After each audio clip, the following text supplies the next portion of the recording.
Hello and welcome, dear friends. I hope you all doing well. In this video, we are going to watch Caitlin Clark on embracing pressure and team culture. Pressure is a privilege mindset fuels her drive.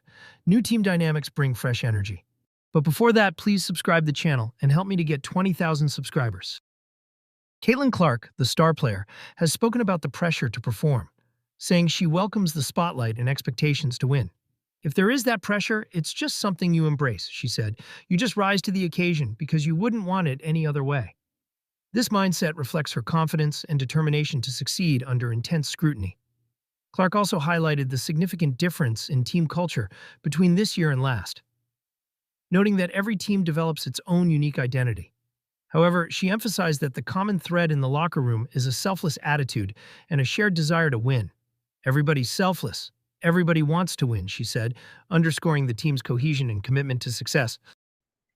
There's always expectations and, pressure to perform, and at the end of the day, like, we play basketball because we love it, and we've done it all our life, and I think just reminding ourselves of that, we understand the spotlight, we understand, people expect this team to win, and that's exactly what we wanna do for our fans and for this organization, but, I think me personally, like, I wouldn't want it any other way, like, we get to show up every single night, and there's people cheering for us, and you get to play the game you love, so if there is that pressure, you do feel that pressure, I think that's just something you embrace. Like, that's always what I've tried to remind myself over the course of my career is, you just rise to the occasion because you wouldn't want it any other way.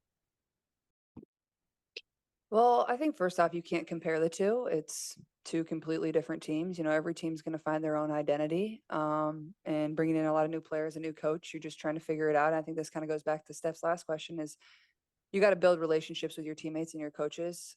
You got to know how to approach them, how to communicate with them, what's going to work for them on the court, what's not going to work for them on the court. So I think we're building our culture. But I think the one common thing in our locker room is everybody's selfless, everybody wants to win, and they're excited to be here. Obviously we haven't really been in the complete, heat of battle yet. And those are the times that you really got to stick together. But I think, you just navigate that. But so far, I think everybody has been very selfless and we all have the same goal that we want to achieve, but I think it just goes to building relationships with your teammates and being very intentional about that. Thank you. Eliza. Hi, this is Eliza from the fashion publication Who What Wear. Thank you all for your time. This is for Caitlin. Thanks for watching, dear friends. Please like this video and subscribe my channel for more news stories and headlines.